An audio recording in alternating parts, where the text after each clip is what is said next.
अस्सलाम वालेकुम। Welcome to my YouTube channel learning busy.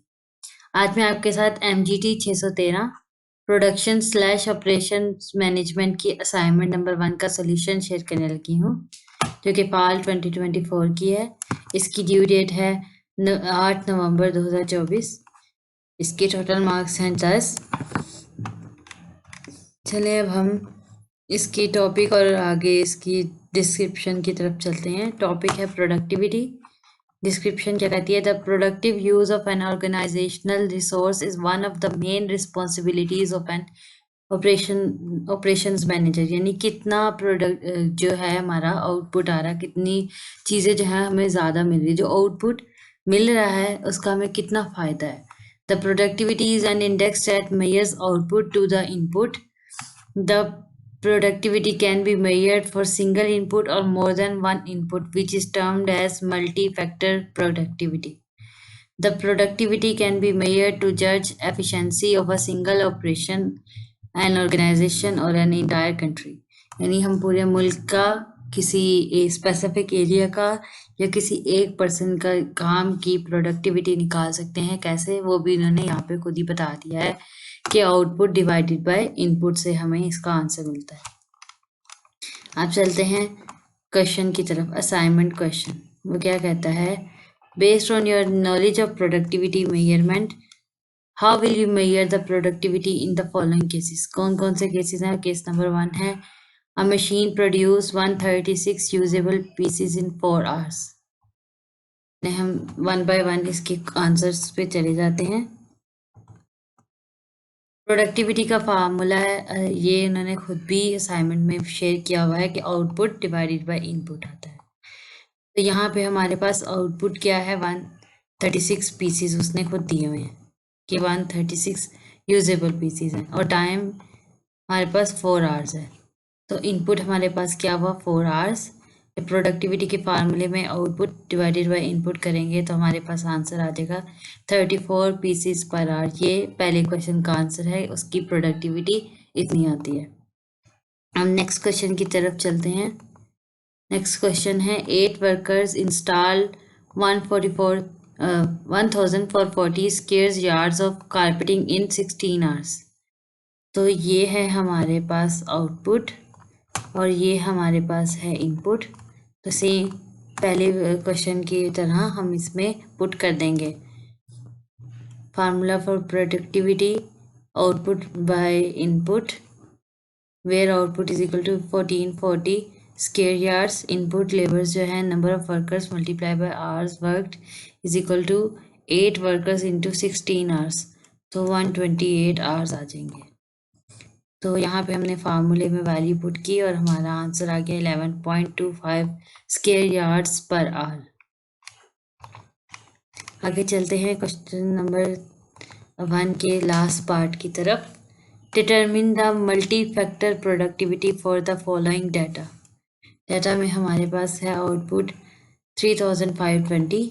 अब मल्टी फैक्टर प्रोडक्टिविटी है तो ये इसके इनपुट ज़्यादा होंगे। इनपुट में क्या क्या है? लेबर 2000, मटेरियल 1040 रुपीज़ का, ओवरहेड 4000।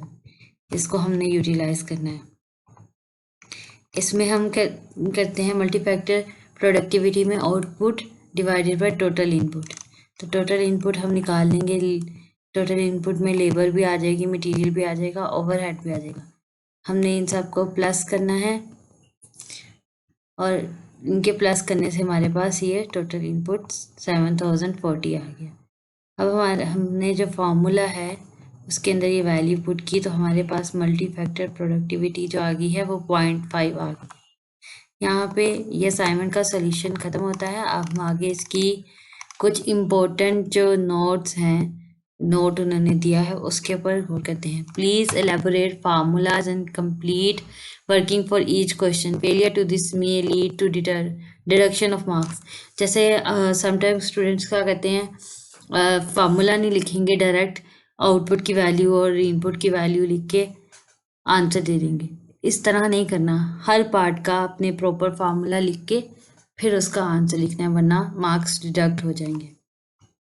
और क्या कह रहे हैं कि जो है स्टेप बाय स्टेप आपने प्रॉपर स्टेप्स करने हैं डायरेक्ट नहीं कुछ भी करना, वरना नंबर कट जाएंगे।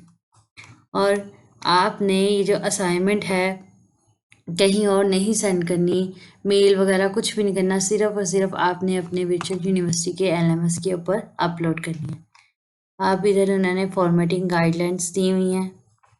आपने फ़ॉन्ट स्टाइल जो है इन दो में से एक रख लेना है, या टाइम्स न्यू रोमन कर लेना है या एरियल कर लेना है। और साइज़ जो है फ़ॉन्ट का वो 12 होना चाहिए।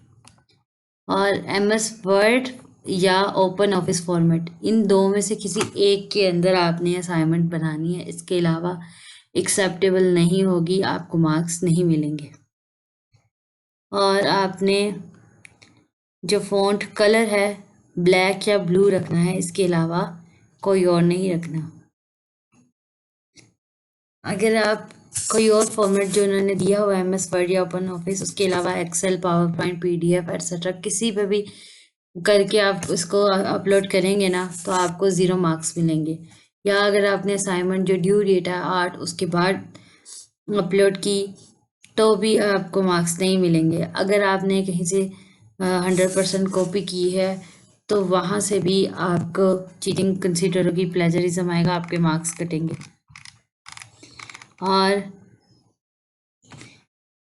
1 दिन एक्स्ट्रा आपको मिलेगा इस असाइनमेंट के लिए, ताकि अगर कोई मसला हो गया, लोड शेडिंग होगी या नेट फैसिलिटी नहीं, या कोई इमरजेंसी हो गई, उस वजह से आप ड्यू डेट तक नहीं कर सके, तो आपको 1 दिन मिलेगा। लेकिन जो इमरजेंसी और ये लोड शेडिंग और कुछ चीज़ें होती हैं वो उस आखिरी ग्रेस पीरियड में भी हो सकती है। इसलिए कोशिश यही करें कि 8 तारीख से पहले पहले ही आप अपनी असाइनमेंट बना के उसको अपने LMS पे अपलोड कर दें। यहाँ पर ये वीडियो ख़त्म होती है। अगर आपको कोई चीज़ समझ में नहीं आई तो आप कमेंट सेक्शन में पूछ सकते हैं। अगर आपको ये वीडियो पसंद आई है तो मेरी वीडियो को लाइक करें, चैनल को सब्सक्राइब करें और इस वीडियो को ज़्यादा से ज़्यादा स्टूडेंट्स तक शेयर करें। और अगर आपको इस सब्जेक्ट के अलावा किसी और सब्जेक्ट की असाइनमेंट बनवानी है और वो हमारे यूट्यूब चैनल पर अपलोड नहीं हुई, अब तो आप उसकी क्वेश्चन फाइल जो है डिस्क्रिप्शन में दिए गए व्हाट्सएप नंबर पे सेंड कर सकते हैं। वहाँ से आपका जो क्वेश्चन फाइल है उसको सॉल्व करके उसका सॉल्यूशन जो है यूट्यूब पे अपलोड कर दिया जाएगा। अब दें मुझे इजाज़त, मिलते हैं किसी और वीडियो में, तब तक के लिए अल्लाह हाफिज़।